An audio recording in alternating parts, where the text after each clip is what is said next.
Assalamualaikum warahmatullahi wabarakatuh.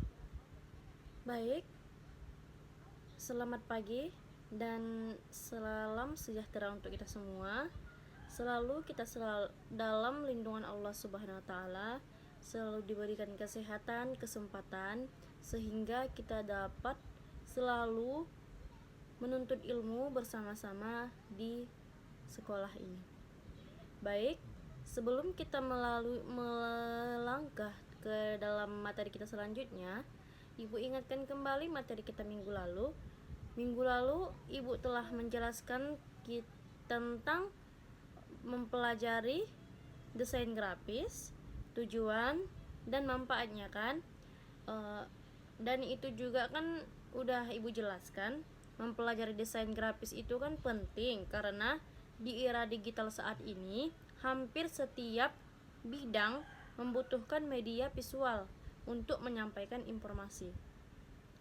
Dan desain grafis mampu membuat komunikasi lebih efektif. Kan Ibu sudah jelaskan kemarin.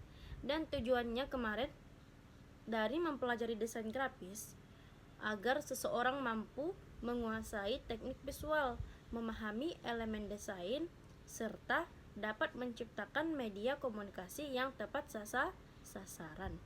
Dan manfaatnya kemarin itu yang diperoleh dari mempelajari desain, manfaatnya sangat banyak. Di antaranya adalah kemampuan membuat desain sendiri, meningkatkan kualitas tampil produk, membuka kesempatan kerja maupun usaha, serta menambah nilai dari dunia kerja. Keahlian ini juga fleksibel karena bisa diaplikasikan di berbagai bidang seperti periklanan, media sosial, pendidikan, hingga teknologi. Dan kita masuk ke dalam materi kita hari ini, yaitu Ibu akan menjelaskan tentang pengertian dari desain grafis.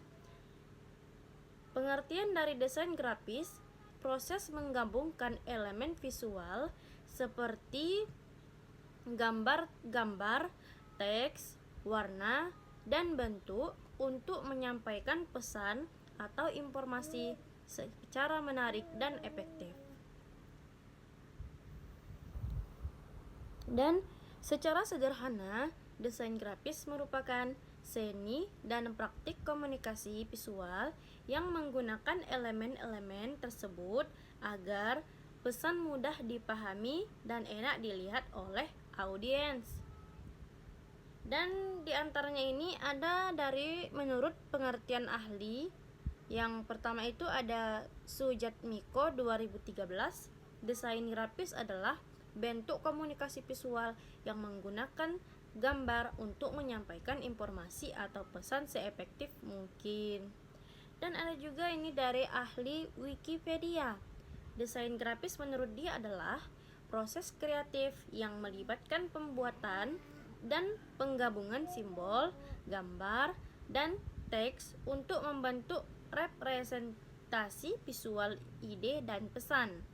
Dan ada juga menurut ahli kita David Center 2011, desain grafis adalah desain mengatur elemen visual untuk menghasilkan komunikasi yang jelas dan estetis. Oke. Dan Ibu akan menjelaskan tujuan desain grafis. Yang pertama, menarik perhatian audiens. Sebagai seorang pengusaha, kita harus pandai menarik perhatian audiens supaya dia mau bekerja sama kita. Kita harus pandai dengan dari segi teksturnya, warnanya, bentuknya, cara kita memahami orang tuh, itu kita harus pandai. Dan juga ada menyampaikan pesan dengan jelas. Menyampaikannya harus jelas, diselesaikan dengan jelas, menyampaikannya dengan baik, jelas katanya, dan membentuk citra atau identitas suatu produk atau brand. Dan juga meningkatkan nilai estetika dan daya tarik visual. Oke, selanjutnya contoh dari bidang desain grafis. Yang pertama seperti desain logo dan identitas merek, seperti logo-logo di kemasan atau logo-logo di kemasan. Kan itu ada bentuk merek juga kan. Nah, selanjutnya desain kemasan produk. Itu juga sama. Poster, produk, spanduk, desain media sosial, desain antarmuka atau UI, atau aplikasi dan situs web. Dan juga ada manfaat desain grafis. Yang pertama, sebagai media komunikasi visual. Desain grafis membantu menyampaikan pesan dengan cepat dan mudah dipahami melalui gambar dan simbol. Contohnya seperti poster kampanye kesehatan yang menjelaskan pentingnya cuci tangan dan gambar dan warna menarik. Itu contohnya. Yang kedua, ada meningkatkan daya tarik produk atau jasa. Desain yang menarik membuat produk lebih mudah dikenal dan diminati oleh konsumen. Contohnya seperti desain kemasan snack dengan warna cerah dan logo unik yang menarik perhatian pembeli. Ini juga ada yang ketiga, itu membangun citra membangun citra dan identitas merek atau branding.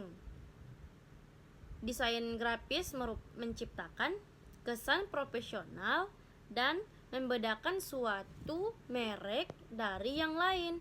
Contohnya seperti logo Eiffel yang sederhana namun mudah dikenali di seluruh dunia. Yang keempat itu ada mendukung promosi dan pemasaran. Desain grafis membantu membuat materi promosi seperti iklan, brosur, dan konten media sosial yang menarik. Contohnya seperti desain feed Instagram yang estetik untuk promosi toko online. Yang kelima itu ada mempermudah penyampaian informasi. Desain visual informasi yang rumit bisa dijelaskan dengan lebih sederhana dan cepat dipahami. Contohnya seperti infografis tentang data ekonomi atau statistik pendidikan.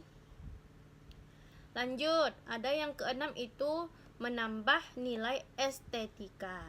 Desain grafis memperindah tampilan media, baik cetak maupun digital, sehingga lebih nyaman dilihat. Contohnya seperti desain majalah atau buku yang rapi, modern, dan penuh warna.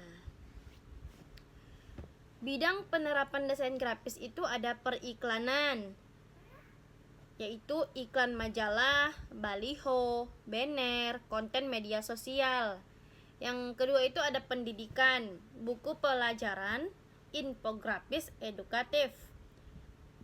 Yang ketiga itu ada bisnis, contohnya logo, kartu nama, profil perusahaan. Dan juga ada teknologi, contohnya seperti desain aplikasi, situs web, atau ikon. Dan ini di antara yang Ibu jelaskan ini. Semoga semuanya dapat mengambil manfaatnya.